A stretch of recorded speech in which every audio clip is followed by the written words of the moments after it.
This is the Power Movement.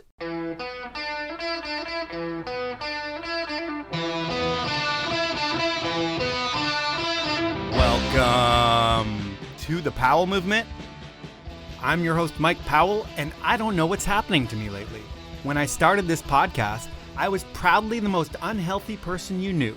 I wasn't super fat, but I was unhealthy. I ate shitty, and I only did activities that involved gravity. And while I didn't make fun of, or was I jealous of my fitness-inspired friends, I did think they were lame.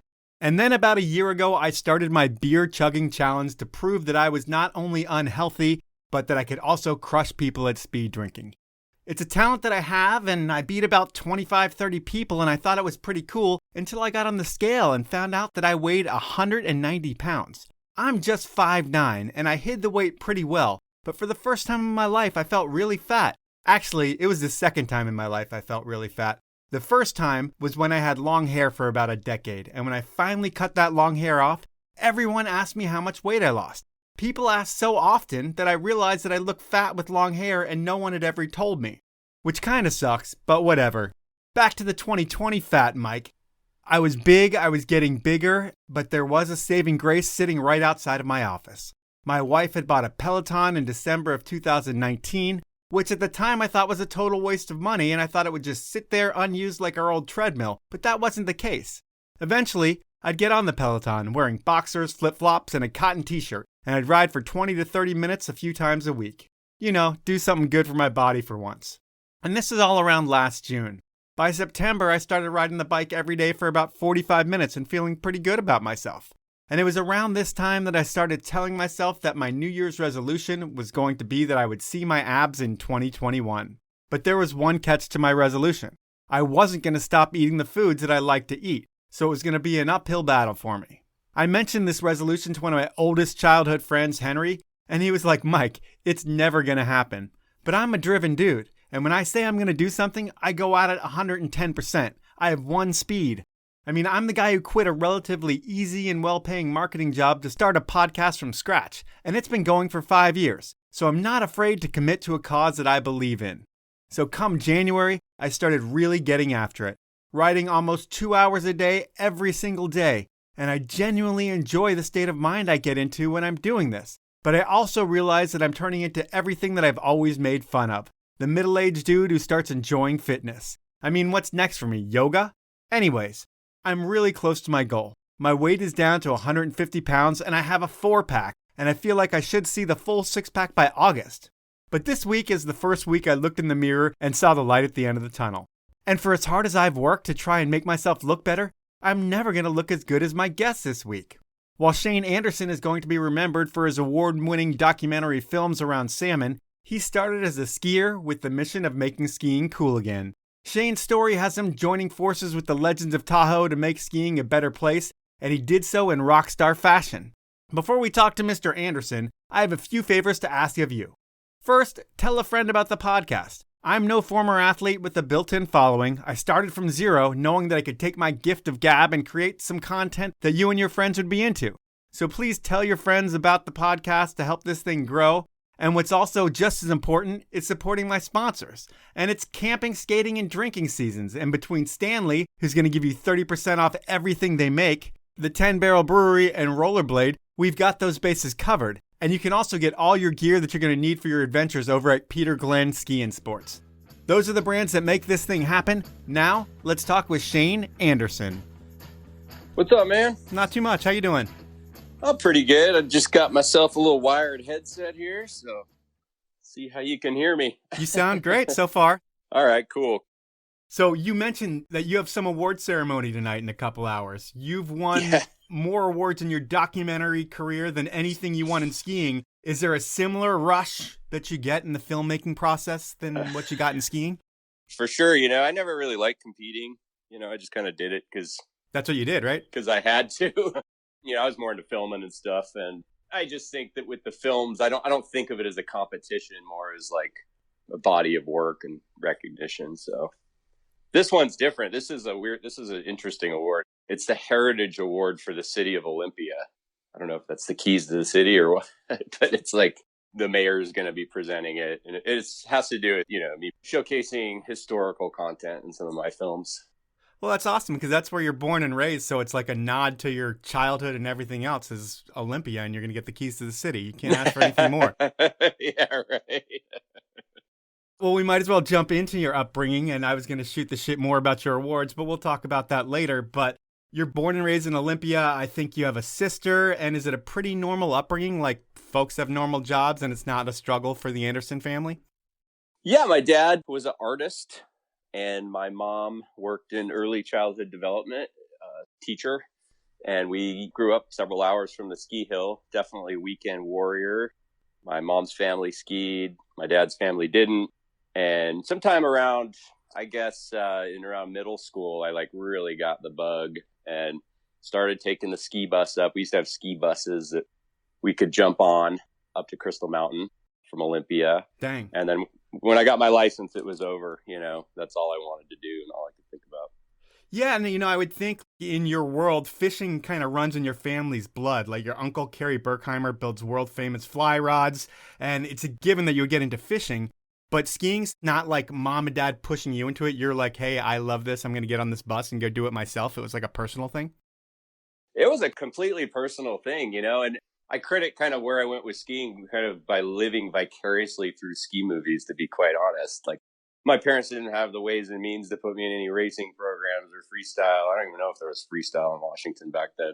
But I would watch ski movies over and over and over. And, we grew up kind of in the countryside and had a bunch of property. And I'd, run up the back of the hill in the summer and just practice jump turns down the forest and, jumping off stumps and stuff like that. So kind of weird background.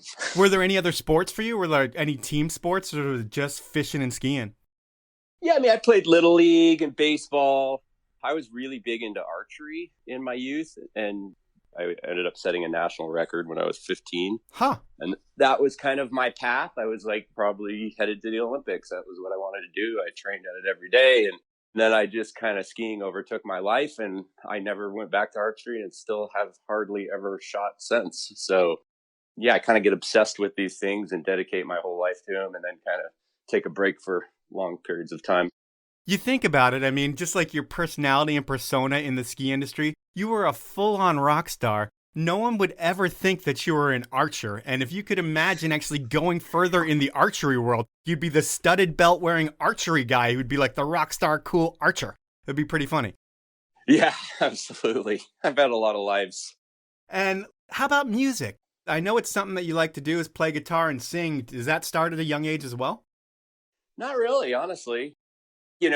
My parents were Deadheads and would go on tour, Grateful Dead tour and stuff. So I kind of grew up with that kind of scene a little bit. And then when I moved to Tahoe, I kind of got more exposed to kind of the punk rock scene and heavy metal. And, that's what all the cool kids were doing and listening to.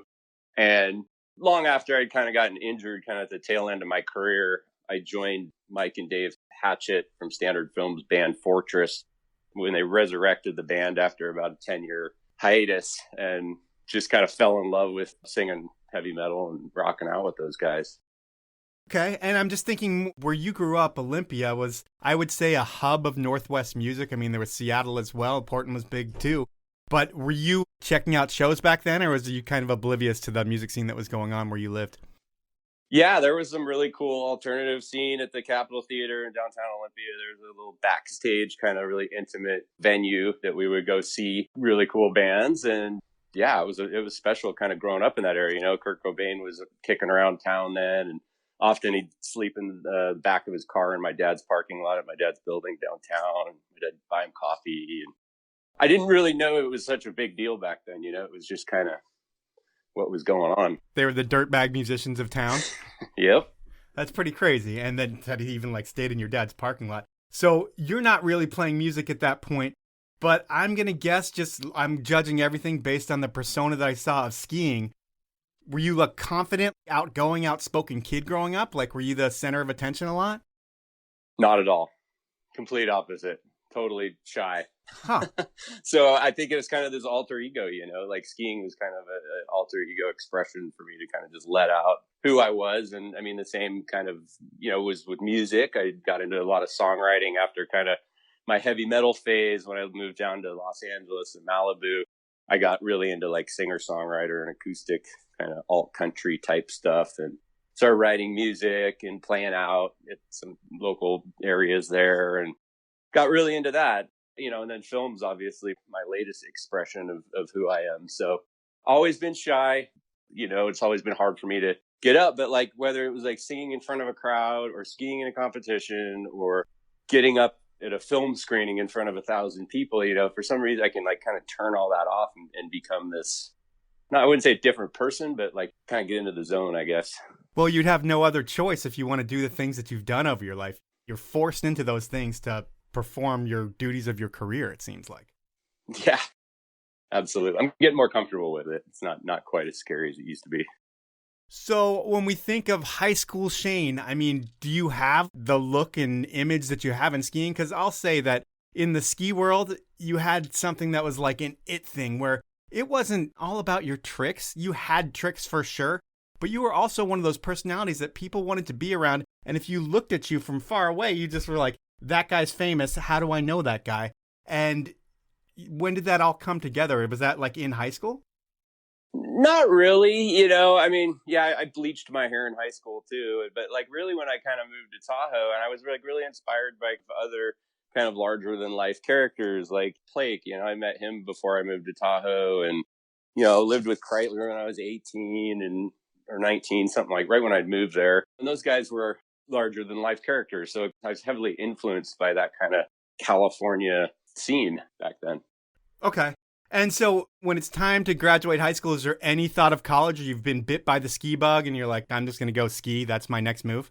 I actually, moved to Tahoe to go to college at Sierra Nevada College in Incline Village. And that's kind of where I met the first young rat pack of new school type skiers that were grabbing their skis and doing cool tricks. And this was 1996. So this was before Twin Tips came out. I mean, the Poacher might have just been coming out then, but nobody was riding it. We were all on like really long downhill skis, like 215s.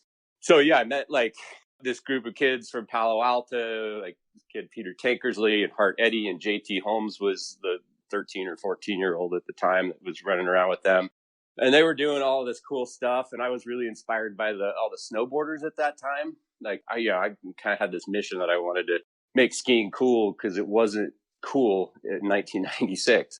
All the kind of styly people were going over to snowboarding. And when I went to college at Sierra Nevada, I kind of just saw this new opportunity. And at the same time, had those mentors like Crite and Jimbo and all the K2 guys back then. Who grabbed their skis first, Kreitler or Jimbo? Oh, man. And Jimbo will kill you if you don't say the right answer. I only saw Kreitler do it first. I mean, that's what I saw personally. I saw him, and not only did I see him grab his skis, I saw him throw cork sevens grabbing his skis in 1996. Back when we had to poach the snowboard park, we weren't even allowed in there, like no skiers. When there was no skiers, were you guys still tight with the snowboard crew? Because you're aware of, I think, all the fall line crews out there, so you're seeing what they're doing. Do you guys hang out together, or is there a rivalry? Oh, absolutely. It was like, everybody hung out with everybody, and everybody pushed everybody, and everybody cheered on everybody. And it was kind of this really fast, radical evolution of the sport back then. It seemed like every day new stuff was being done. And yeah, it was really an inspirational, exciting time to be a part of the sport.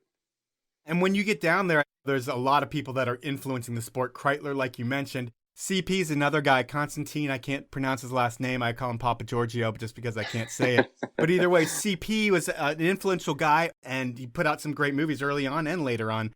How do you connect with him? Yeah, so he was one of my first friends, too, in Tahoe.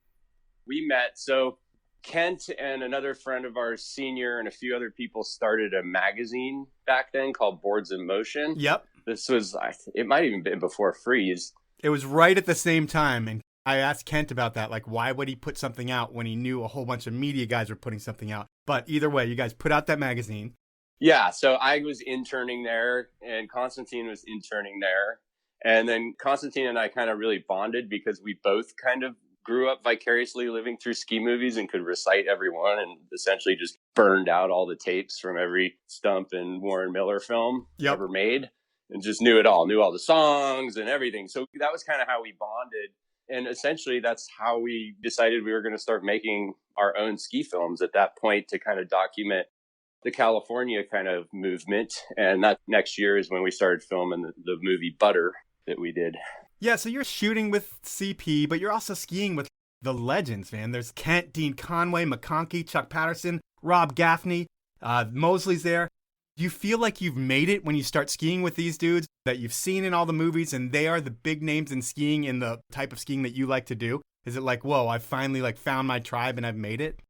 Absolutely. The excitement level was so fast, it just enhanced that progression level. So it's like, today I'm going to go learn a double backflip, and it was like, okay, let's go out to the Mount Rose Windlip and do that. Or like, we're going to try Zoot Grab 360s or whatever it was. It was just like literally every day there was some kind of new progression. And we would also do kind of joint filming with like the standard guys, like Richie Van Every would shoot for us and give some of the footage of TGR. And so we were always kind of hitting the same features out in the Donner backcountry with the snowboarders too. So we'd see them do something and be like, how did they get their body like that? We got to figure that out. Is there a competitiveness with even the snowboarders or the other skiers just seeing the gnarly lines that people are doing? Because Squaw is known for a fun, competitive experience there just because the terrain is so sick. Did you experience that there? Absolutely. Everybody's trying to outperform each other on a daily basis, I think. And be the person that's talked about at the bar and pointing up at your line off the fingers or wherever, And as far as like kind of the competitiveness, I guess, from the skier snowboarder, I think it more pushed us as a young crew because they were so much further ahead on trickery and jumps and just the size of errors, whether it was in half pipes or quarter pipes, tabletops. So, we were forced into just like charging just as hard, which was a big change from mogul skiing and whatever else. Completely. And is it all just like toxic masculinity and fart jokes with the crew that you're hanging with? Oh, I'm sure. Yeah, absolutely. We weren't too mature. Do you get shit because you're the younger guy? Is everybody fucking with you all the time? I didn't really experience that per se. Definitely, it was kind of the run, like when I lived at Kent's, like I remember me and a couple other young guys, we like dug out his basement by hand for rent. It was like slave labor, So, I mean, we'd have to do stuff like that where, they were being rock stars. So we definitely weren't getting paid immediately to ski. It was like, several years of just grinding away and just taking a beating because this is pre-trampolines and water ramps. And it was like, if you wanted to learn something, you had to break skis and bones to do it. Yeah, you just hoped it was soft. Yeah. Do any of the older guys act like a mentor to you, or are you just immediately like thrown into the party circle? Well, Kreitler was definitely like, living with him, he was definitely my mentor that got me my first sponsorships and invited me on my first photo shoots, which was really exciting too. I remember kind of the first time I showed up at a kicker on Donner with Kreitler and Jason Moore and Brawley Joy. And I remember I just like hit it and just wound up and just did like my first 720, like on 215s, like ugly pinned out. But I was just like, I got to prove myself kind of thing. And that creates opportunities for you because people are shooting Kent, then you get shot. You're also filming with CP. And when Butter comes out, you have the opening part. And the music is the Dukes of Hazzard, which is a nod, I would think, to the fishing life that you grew up. Did you ask for that, or is that CP being like, hey, we're going to show him as a little bit of a redneck? I think it was his. Yeah, I don't think I asked for the Waylon Jennings, although in retrospect, I was definitely happy with it. It showed my arch. I was shooting a bow in that scene and driving my friend MC's Cadillac and living out this fantasy life. Yeah, it was the precursor to you becoming a rock star in the ski world, as you were a rock star in that movie. And if I were to look at you at that point, like to call out who Shane was at that point, from what I gather on a good night, like if you found you at a bar at midnight, you would be the one with a drink in hand looking like you just came off the stage. And then if you saw you at 2 a.m. at the after party, you'd have your guitar in your hand and you'd be the life of the party. And then at 3 a.m., you're deciding which girl you're going to sleep with. And then you're going to go wake up and ski in the morning. Is that an accurate description of who you were at the time, at like the height of your fame? I would say that came like a couple years later. Yeah, at the height of it all. Yeah, I was kind of living the dream before that, like, kind of setting the stage for what would become later. And I would say the peak, my most incredible year was like 1999. Yep. We did Chapter 3, Summer X Games. Like, it was just like the world was on fire. Like, Mountain Dew was sponsoring us and getting calls from the vans and the snowboard companies. And that was really exciting because we'd worked so hard to kind of get noticed by the snowboard and surf culture. And then they were finally sponsoring us. Yeah, and to get on vans is ridiculous, I would think, for a skier because they just focus on board sports. But you and the crew had brought the sport to a level where they actually respected what you were doing, which is like a huge win for you. You had to be really proud of that. Absolutely. When I think back at it, I was living the dream, man. Now it's time for my first sponsor break, and I love the fact that I've been working with the 10 Barrel Brewery for over 4 years. While there are a lot of copycat breweries out there, 10 Barrel has supported ski, snowboard, and bike since they started in Bend back in 2006. And since then, they have not only been brewing the tastiest beers to come out of the Northwest, Profuse Juice being my favorite, but they've supported so much in action sports. Protect Our Winners, the Surfrider Foundation, and so many other rad properties and events, along with an all-time team of athletes. 10 Barrel supports EJack, Lucas Walks, Curtis Cizik, Carson Storch, Ben Ferguson, Brittany White, and brand new to the team is a Powell Movement alum, Kate Zelef. 10 Barrel really puts their money where their mouth is, and they do things the right way. So support the beer that supports what you do. You can find out more about the athletes, the events, and everything 10 Barrel over at 10barrel.com. My next sponsor is Stanley. You know, the brand famous for inventing the category of keeping things hot and cold way back in 1913? It's that green bottle that your grandpa used to keep his coffee hot. Well, it's camping season, and Stanley has the best, most innovative products to make your adventure better. And I'm going to save you money on your purchase. Here's what you need to do to get the discount. Head on over to stanley1913.com, go shopping, and make sure to include a set of pint glasses, which are my favorite. And when you check out, you're going to save 30%. That's right, 30%. All you need to do is enter the code DRINKFAST, that's all one word, all lowercase at checkout. And if you spend $100, I'll send you a collectible Powell Movement beanie. Those are my sponsors. Now let's jump back into the podcast. So K2 has a huge presence in Tahoe. I mean, between Jimbo, Johnny, you, Holmes. Is K2 everywhere in Squaw? Absolutely. And a little funny story I essentially kind of credit me ending up in Squaw because of K2. Because when I was in Olympia, when I was like 16 or 17, I worked at the ski shop in town in the rental department. And there was a poster on the wall for the K2 Pro Staff games. And they were going to be in Squaw Valley. And for my birthday, my parents bought me a plane ticket to the K2 Pro Staff games and just kind of let me loose with these guys, like at Squaw. And I was hanging out with everybody. Schmidt Tech was there, and Blake and Craig and Jimbo and Darian and Reichhelm and everybody. So they all embraced me at that moment. And then I immediately went home and submitted to Sierra Nevada College. And I was like, that's what I'm doing. Just packed my bags that August and headed down. So it was a K2 thing that made you go there, and then you end up living with Kent, who's like one of K2's rock stars at the time. He gets you hooked up with the team, and then by 99, you're at the peak of everything. And when you're at the peak of your career, you're on a brand like K2, who's notorious for not really paying their athletes that well, but having an amazing team of athletes. Like, how much are you able to make from K2 in your prime? Honestly, I don't even know if I made any money from K2. I think all the money, all the contracts were from like Vans and Arnett and the other companies. I know I was getting photo incentives and whatnot, but if I was getting paid, it was no more than like $10,000 a year. But I want to say more like, 5 to nothing. I can't remember, but I was just happy. Yeah, you're happy to be on K2 because, they're the ones who are changing skiing, especially at that time. And when you look at the other brands, like the Mountain Dews of the world, do they have to pay you like $50,000 to be able to use your name because they're a huge company? Are you making some real cash? No, I got a lot of free Mountain Dew.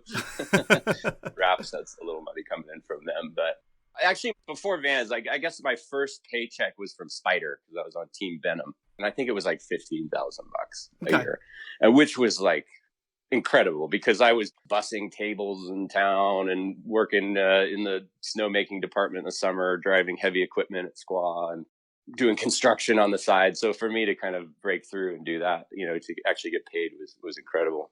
Was there ever a time in your ski career where you were able to not work and just have skiing pay the bills?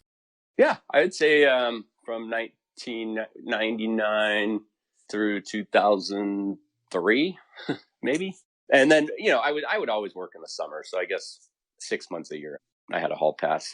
And then with contests, like you said, you did a lot of them, but they weren't really your thing. You weren't going to be the dude that was on the podium. But how much is the most you ever walked from an event with, like a big oversized check? Do you ever walk with any of those? Yeah, I won an indoor event in London, and I think it was like 20,000 pounds. So that was a really good one. It was like $40,000. Dude, that's incredible. I went to London twice and did these 2 indoor events that were like incredible. And it was like me and Dave Gravy, Keem, Reardon, Lubeck. It was this incredible experience. And people would like ask us who we were in like the hotel. And we kind of came up with this funny story that we were a boy band called Forever in the United States. And we were popping bottles and it was just like living another dream there. Yeah. So won that contest and decided to split it up amongst all the boys. So I didn't even take it all. I don't understand that thought process. I mean, I get picking up a bar tab, but you're just like, hey guys, you guys didn't ski as well as me. Here's a fourth of my earnings. I don't know. It was just I can't remember why. Maybe we made a pact before we went into it or something that we would do that. I can't remember, but that's what happened. I have the trophy at home. Or the big cup. It's like this huge silver cup. So That was the biggest thing I won. Well, an oversized check for 20,000 pounds is amazing. And I hope you traveled home with the check, although a lot of people don't do that. Another thing that's huge towards the end of Butter is what's the state of mind, for lack of a better term, of the industry at that point? Do they see what you guys are doing? Because it's not just you. There's factions all over the world at this point. But do they see what people are doing and realize that 215s that are 70 millimeters underfoot are not what people need to progress the sport? Or do you guys have to do a lot of convincing? We had to do a lot of convincing. Like we made our own twin tips by like basically blow torching the end of skis and melting up the tails. That's what we did. And then I remember the Mount Hood guys like Griffin Cummins and those guys, they came up with this like little twin tip device that you put on the back. Yeah, I remember that. Yeah. Then we started talking to K2 about designing the Enemy. And then we had those like that one summer. You talked to Bo a few weeks ago and he was reminiscing about that summer up at Camp of Champions. And that was the first year we actually had twin tips. And man, I think I broke like 5 or 6 pairs that summer up there just from landing so hard. Did you ever ski the Poacher too? Because that was a good idea, but the tail was the softest thing ever. And it was like no one could land anything on it, I would think. Never skied it. None of us skied it. I remember at that pro staff game, I remember Holmes had a prototype pair. He was the first one I saw like to do a 540 backwards. And that was like 1996. So right before the Enemy, it was like the Stuntman, I think. And we weren't just tricksters, right? Like we skied the mountain and that's what we really did with most of our time. So we couldn't ski around on those Poachers and just wash out.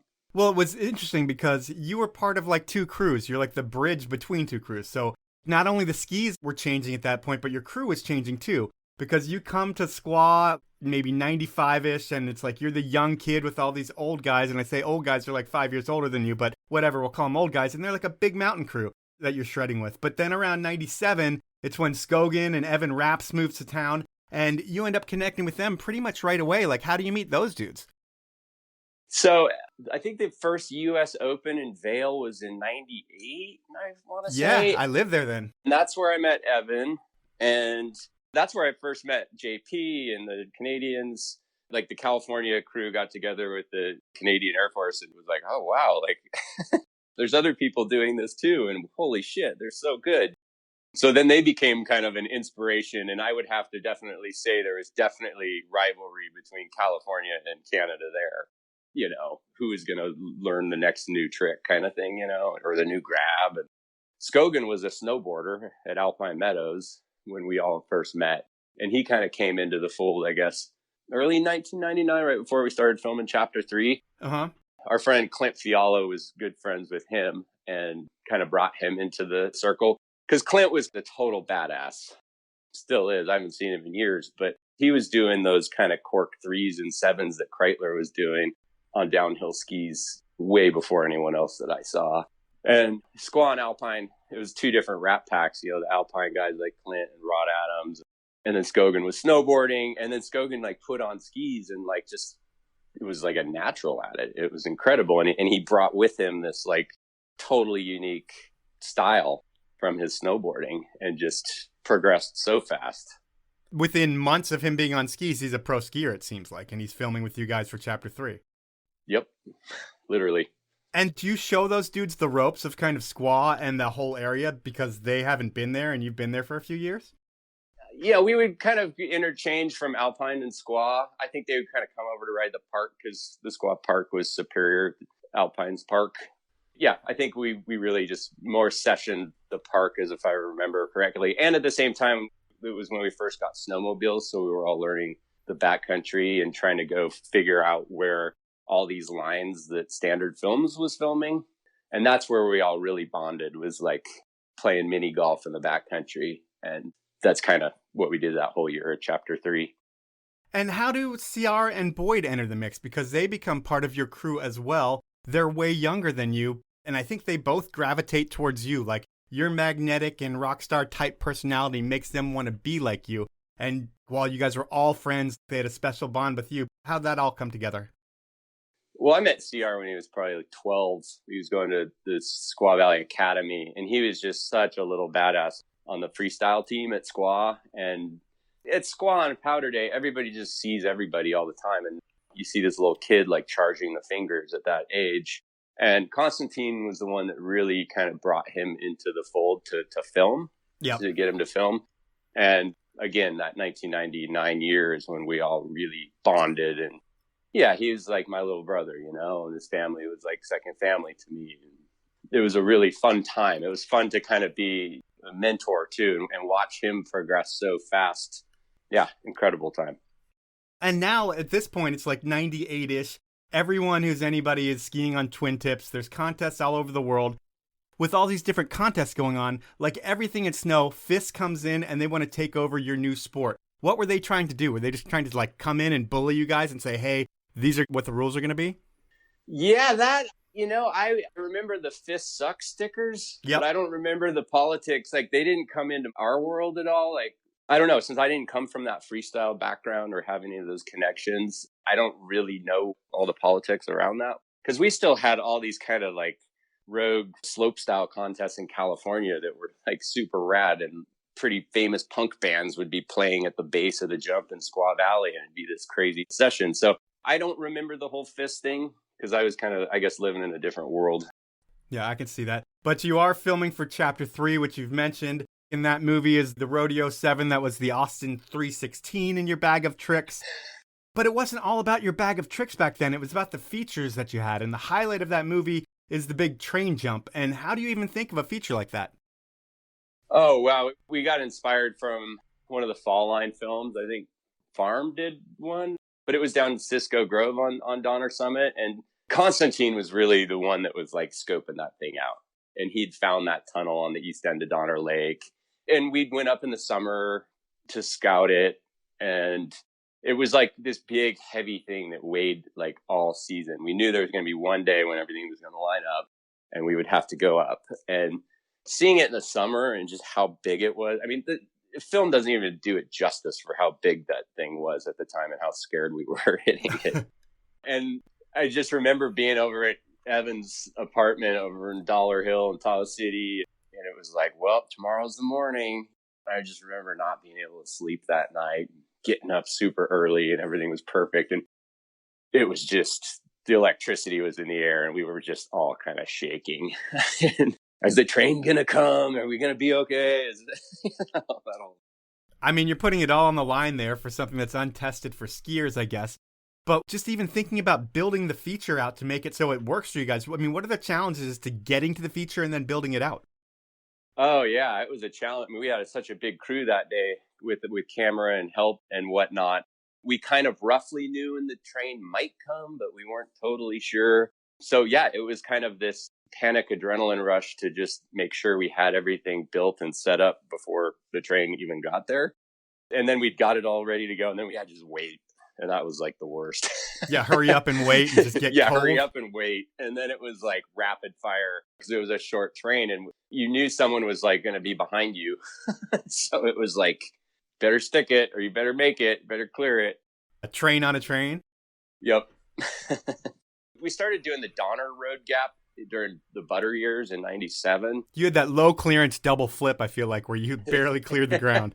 Oh, that was the Mount Rose Gap. Okay. Mount Rose Road Gap. Yeah, my head did hit the guardrail. I mean, that was like a close, I probably could have got paralyzed. Yeah, inches away from that. That's crazy. Going back to that train, so you, Jamie Burge, and Evan hit that thing. And in rewatching it, you're the only one that really stomps the shit out of that one. Did landings matter as much back then? Because today, I don't think those other tricks would have gotten in. It would have been just your trick that got in the movie. Yeah, and then you look at all my stuff in butter, and it's like, I don't know if I landed one single thing in that one. So it was definitely a huck and chuck mentality. No, I don't think landings did. I mean, they mattered, but pulling off something that had never been done mattered more. We never heard anyone, those guys didn't land it or whatever, you know. It was more like kind of like just a huck fest. And that was kind of the story of our lives. Yeah, just don't land in a bomb hole. Yeah. That's just pretty much the same thing for today. Anyway, right around that time, you're also filming with TGR. And I don't know if you're actually filming with them or the standard guys are providing footage to them, but you end up in their movie. And is it a much bigger deal for you, or is it still the dirtbag days of TGR? Because I would think there's a lot more exposure in their movie than Constantine's movies. Yeah, it wasn't a big deal. I wasn't filming with Todd and Steve. I was filming with the Tahoe, the standard guys, Richie and whoever else.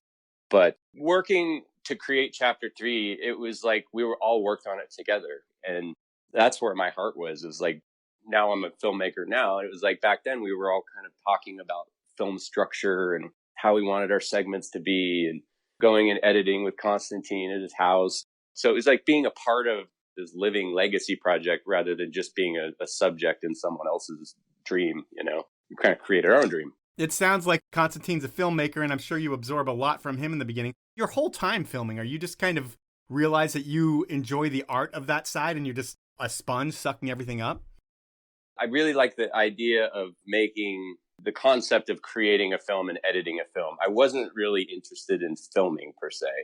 I made my first ski film in high school in 1994. Oh, wow. Called Fourth Dimension Beyond Reality. But there's only one VHS that exists, and I'm wearing all North Face Steep Tech at Crystal Mountain. And no one will ever see that film except my parents.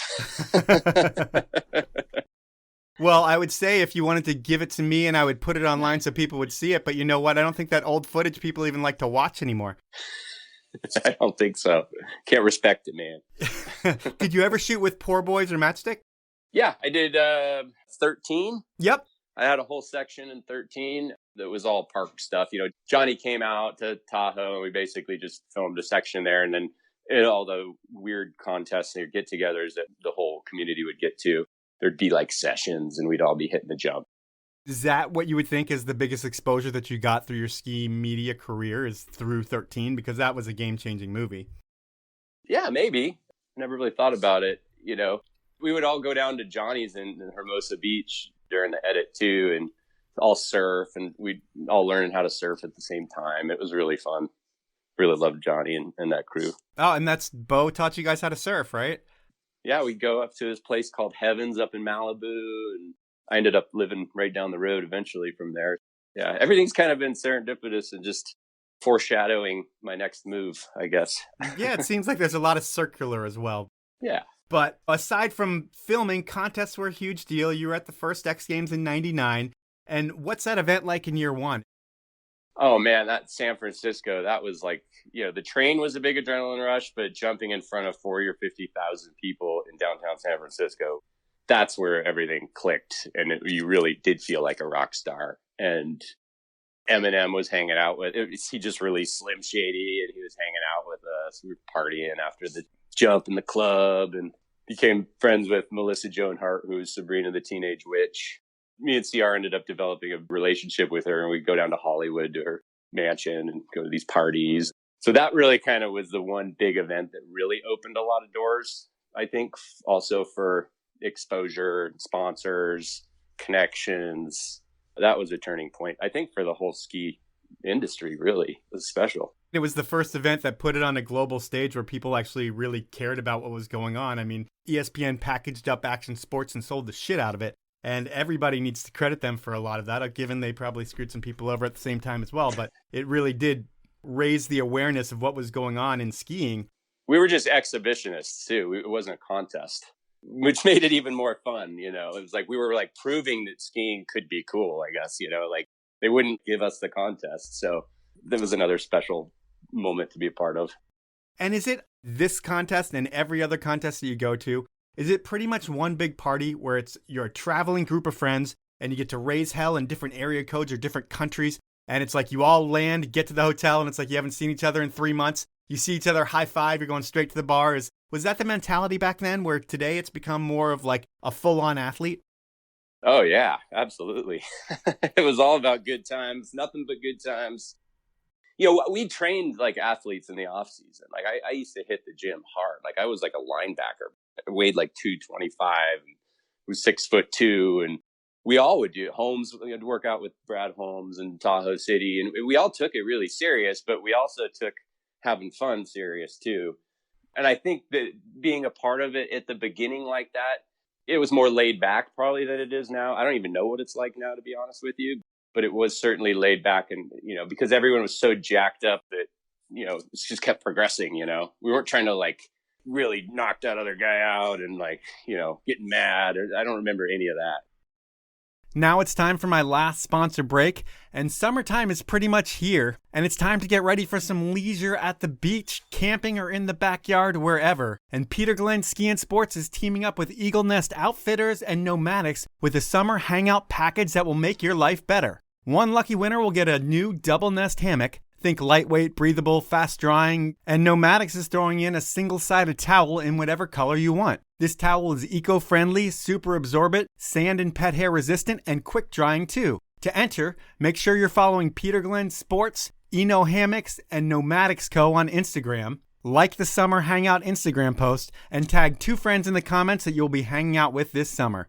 The winner will be selected on Friday, June 11th. And remember, 1 entry per person. My final sponsor this break is Rollerblade.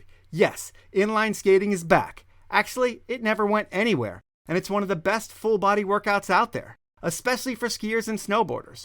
Why? Inline skating not only burns about as many calories as biking and running does in an hour, but compared to a bike, inline is the no-hassle option. You don't need a rack, and you can travel with them. And you can't even compare inline to running based on the punishment that running puts on your knees. Plus, inline skating is super fun. To find out more about the inline skates, check out rollerblade.com, or you can get their award-winning Ski-to-Skate app over on the App Store. Those are my sponsors. Now let's jump back into the podcast. The beauty of your career especially was you didn't have to win anything. I mean, you had big tricks, and some of your buddies had crazy progressive tricks, and those guys are like 10 years younger than you. But you had something that no one else had, that it factor. Did you realize that your personality and your look made you more marketable than the other cookie cutter guys or some of the other cookie cutter guys out there? Not really. I mean, I was focused. Like leaving out in 1999, there was so much momentum, and I was learning so many cool new tricks. Like when I went into the 2000 X Games, like I was going to win in my mind. I had a trick that no one ever done before. I landed it when I was skiing with Mosley one day in the Squaw Park, and I was like, if I can pull this off, I can win or podium the Mount Snow X Games in 2000. And everyone I went out with did that. They got 1, 2, and 3, I believe. Yeah, because you're with the crew that was, it was all of you guys that were the best in the world. So I'm not slighting you by any means, but it was like CR might have had that extra rotation or that extra switch landing that you might not have. So if you don't do everything perfect, it's going to be almost impossible for you to win. Yeah, absolutely. My best friends were my biggest competitors, but also, like I said, it was more about having fun. Like I never had that burning desire to like beat my best friend. Like I need a gold medal or anything like that. It really was more of a party for me and an experience. And I think it would still be that way today. I'm not really the guy that really cares about winning.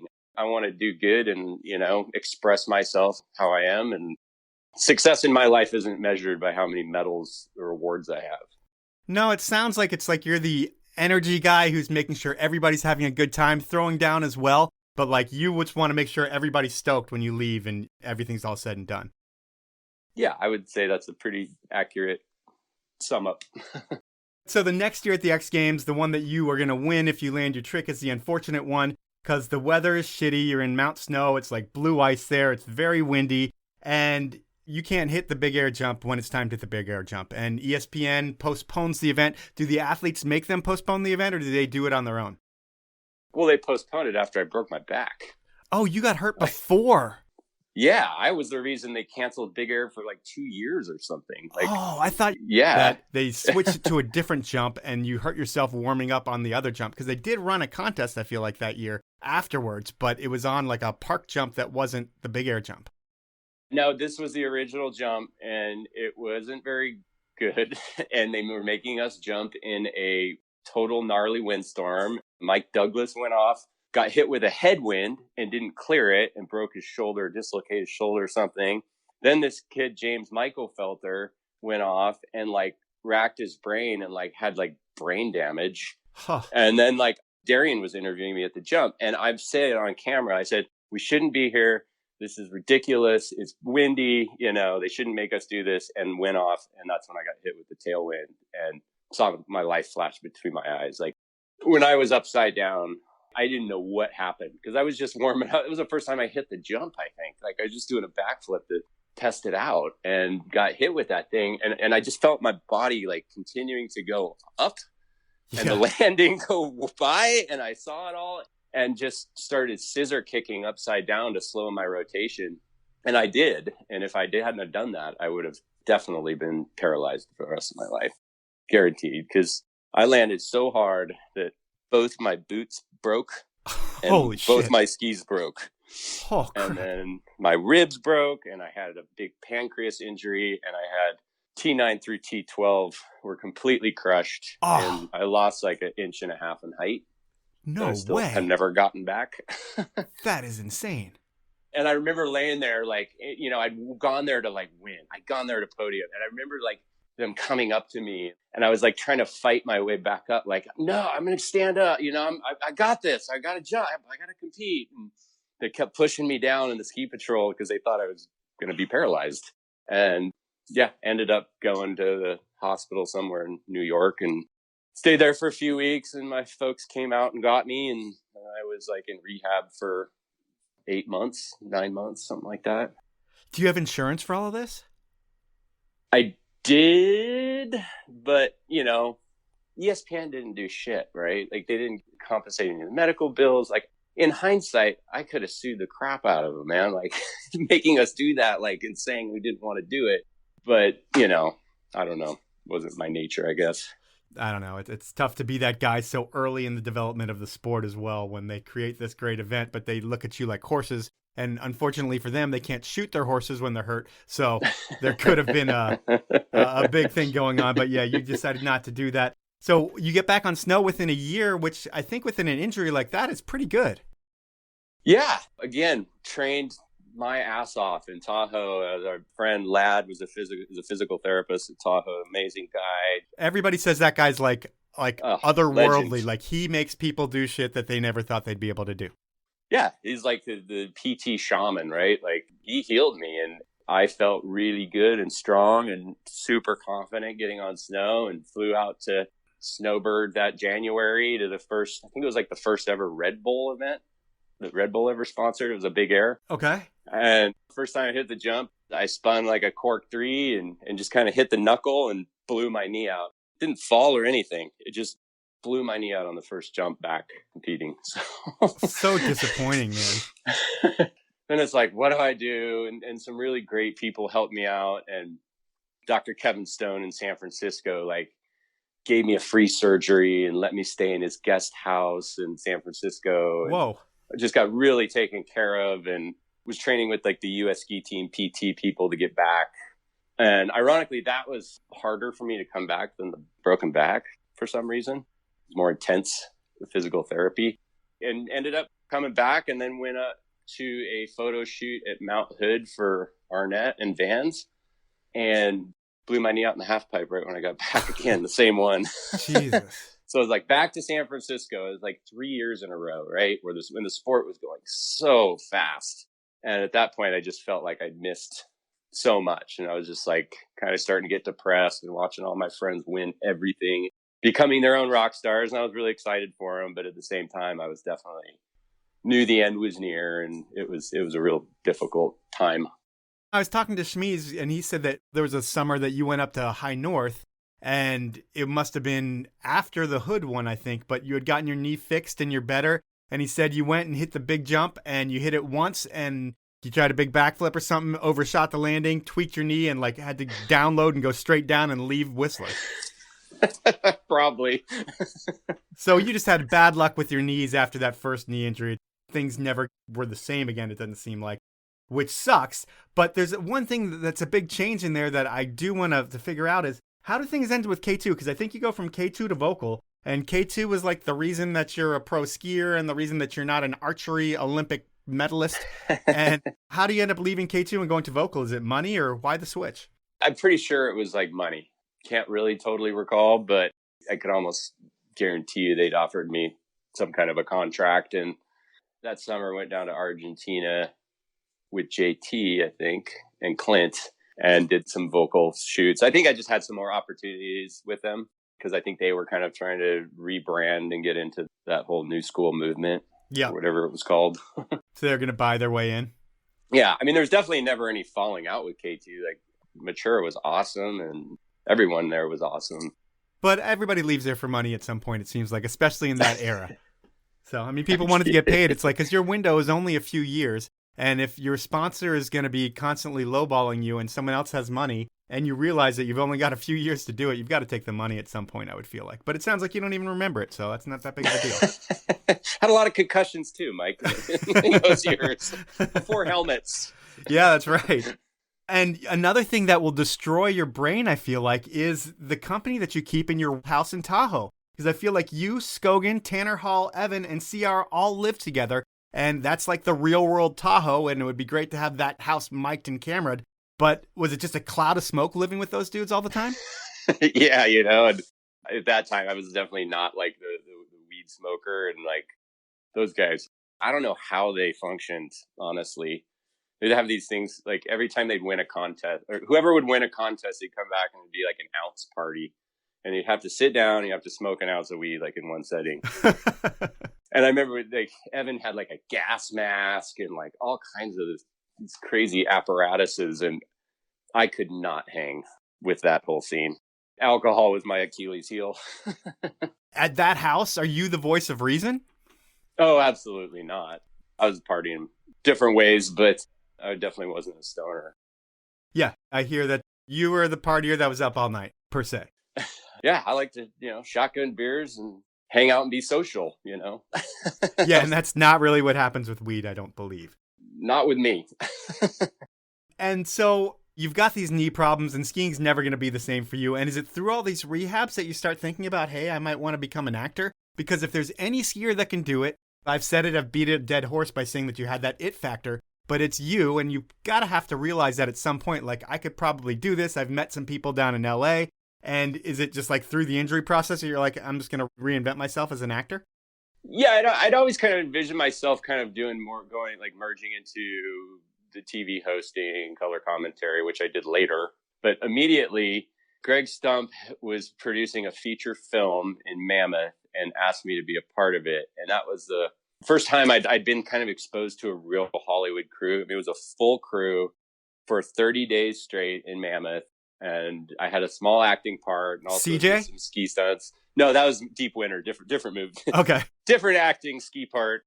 This film was called Peak Experience. And that was kind of where I really got the bug, and, watching Stumpy work and hanging with the grip department and, the bad boys on the grip department, and just the energy, the creative energy that goes into like making a film with a team was just something I got completely fascinated and addicted to, and I just wanted more of that.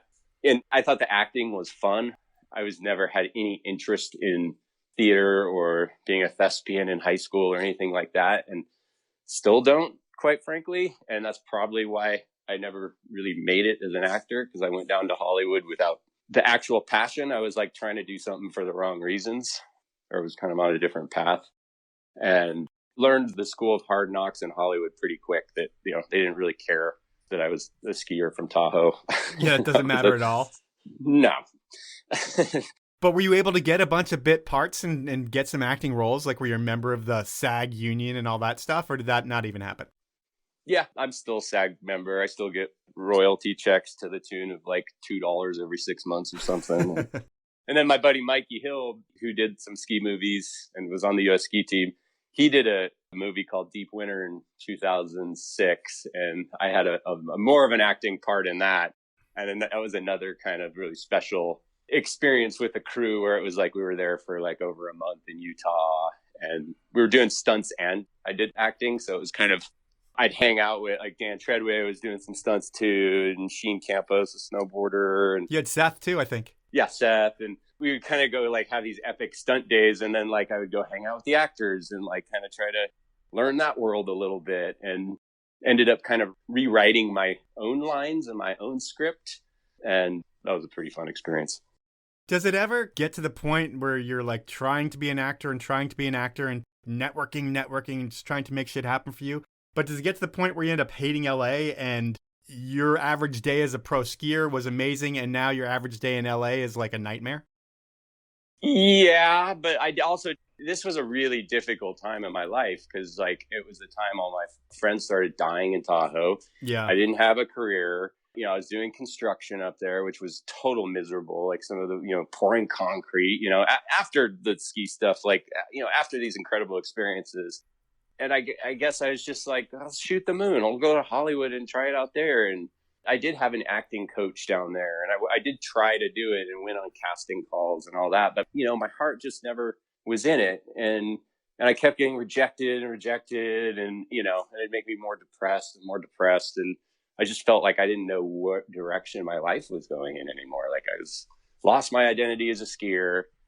Here I'm in LA, this big city, like don't know what the hell I'm doing down here.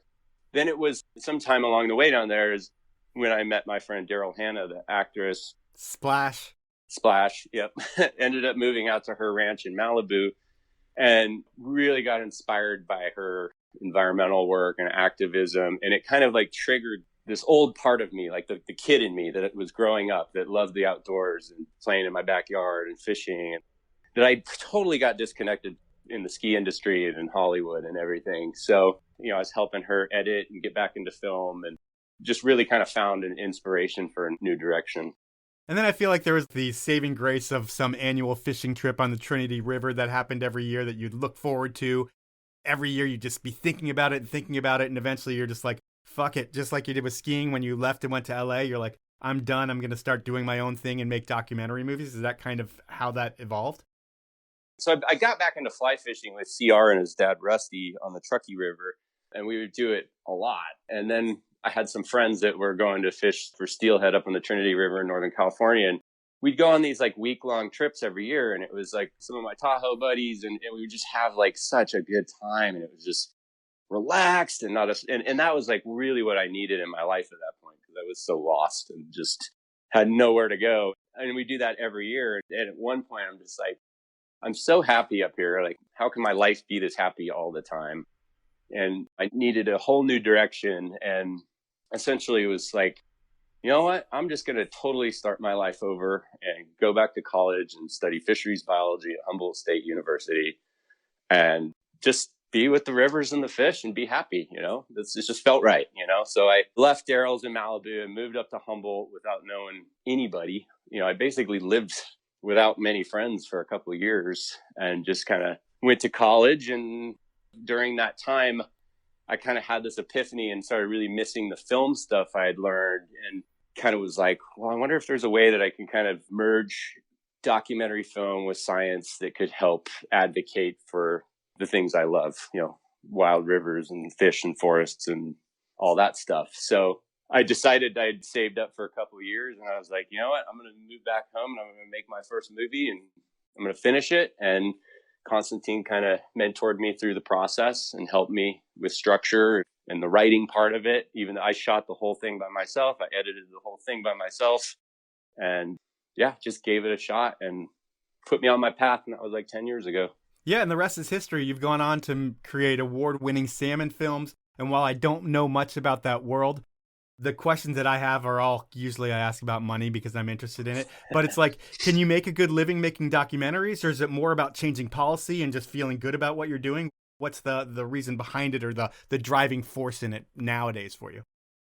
Yeah, I mean, I got into film for impact reasons, not specifically entertainment, although you need entertainment to have people to watch it to make an impact. So two go hand in hand. But first and foremost, I make the films I make to have some kind of a positive influence on the world and to help share stories that can give people a vision for a better future and how we rethink our relationships with the natural world and socio-environmental politics and all that kind of stuff. So for the last 5 years, I also worked for a river conservation group called Pacific Rivers in Portland. So, I'm a full-time salaried employee there. And then I also have two production companies on the side. So, I mean, that's all I do is work because I love it so much. Yeah, when you're passionate about something, you can do that for sure. And I just reinvest everything I make back into my equipment and building up my brand and my productions. And it just keeps building and building and keeps getting better. And when you think about your biggest project, how many eyeballs are actually getting on it? Millions of people have seen them. A lot of my films have been on PBS all over the country. Okay. So, yeah, it's hard to quantify. I mean, I can look at my Amazon Prime numbers and I think I average around 150,000 views on Amazon Prime a year. That's for a full hour and a half documentary. And usually PBS, it's the last film I did, kind of the ratings were I was getting 20 to 30,000 households per airing in Washington. That's awesome. Yeah. So it's working. Yeah, it's working. Yeah, it's great, and it's got a lot more opportunities in front of me in the next few years that will totally amplify. I feel like I've been in grad school for 10 years and I knew I was getting a late start on a whole new career and passion when I set out to make my first film, and I knew it was going to be a lot of work. And I feel like I'm finally getting to that place where I'm have a team now and don't have to do everything by myself, and really enjoying that collaboration to just really make great work.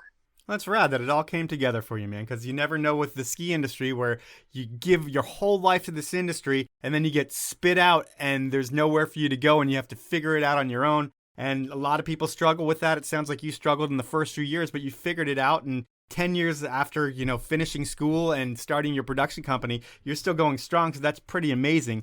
At this point in the show, I have something that I call inappropriate questions. Oh, boy. Yeah, I get someone that to ask 3 questions, and they can be anything. And a lot of times people go easy on people, but Kent Kreitler didn't go that easy on you. So Great. I talked to Kent, and he asked 3 questions, and I am going to play the first one now. Hey, Shane, this is question number 1. When in Thailand for Shane and Sherry McConkey's wedding, you were single. How many massages ended in the somewhat traditional happy ending for you?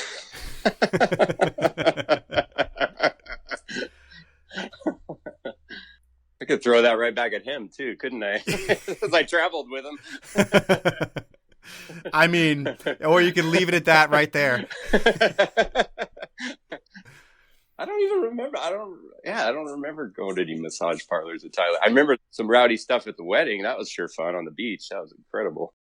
How many people made that wedding? Because Shane's one of those guys that if you're going to have a destination wedding anywhere in the world, he's one of those people that if you're on the invite list, you do not want to miss that wedding. Did everyone make it? Oh, there was hundreds of people from Squaw there. It was the biggest party ever. And, the full moon was out. I remember after the wedding, everybody was so excited. Oh, let's just go skinny dipping. And everyone ran in the ocean naked into a pot of stinging jellyfish. I just remember people peeing on people and trying to get the sting going. It was just chaos. Oh, it's funny. All right, I'm going to jump into question number 2. Question number 2.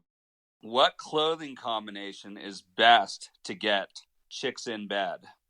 Oh, this is the one that I learned this from Ken. That's why I asked. It's red on red gets the ladies in bed. Have you tested that theory? Well, there was this brand back in the mid 90s that Kent and Seth and we all used to wear called Kickwear. Oh, yeah, I remember them. Yeah. I still have my red Kickwear pants, and they had fuzzy Kangol hats and stuff. Yeah, and they were kind of looked like motocross pants, but they were kind of parachute pants. And have the studded belt. And yeah, I got all my fashion tips from those guys. They were my inspiration for bright, big, and bold colors. So the studded belt wasn't you, that was taken from someone else? I saw Holmes with the studded belt first. All right. And Holmes and you, like if you look at it, Brad Holmes is the original bad boy from that area, I feel like.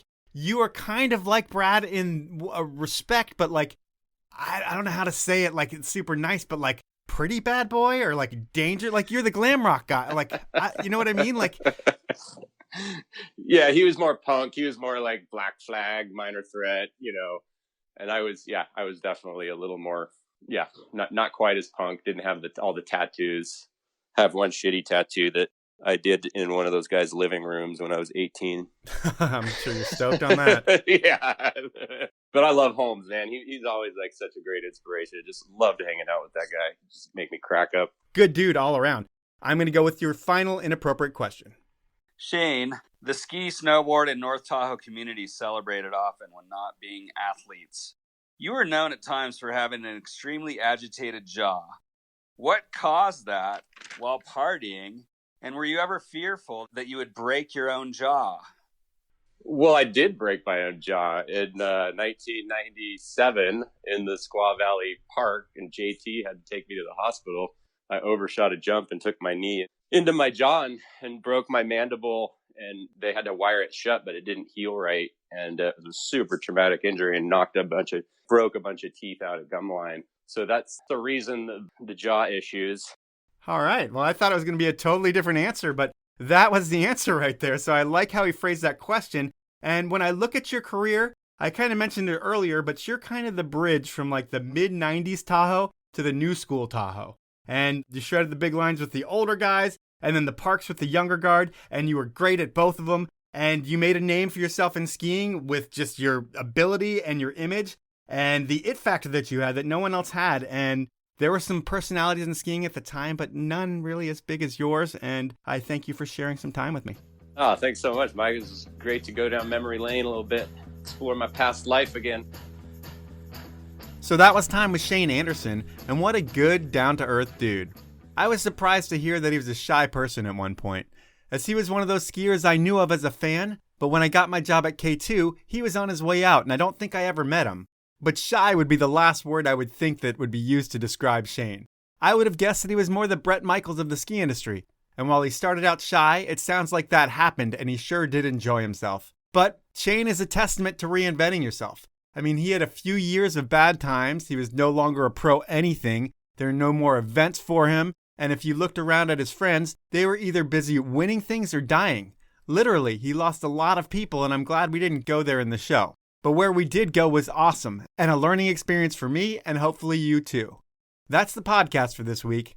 Now it's time for the review of the week, and this week's winner of the highly sought-after limited edition Powell Movement beanie is D. Mabel, who just submitted this 5-star review, titled, Everything You Want in a Podcast. Mike does his homework before each interview and knows his guests so well he's able to direct a conversation in a way that flows smoothly and is comfortable and easy to listen to. The listener gains deep insight in a fun, almost intimate way. Click the subscribe button on this one. Thanks for that review, D. Mabel, and I agree. Subscribe and you will have hundreds of hours of thoughtfully researched conversation. On your end, send me an email at mike@thepowellmovement.com and you will get a beanie of your own. That's the show for this week. I want to thank you for listening and thank my amazing sponsors for all their support.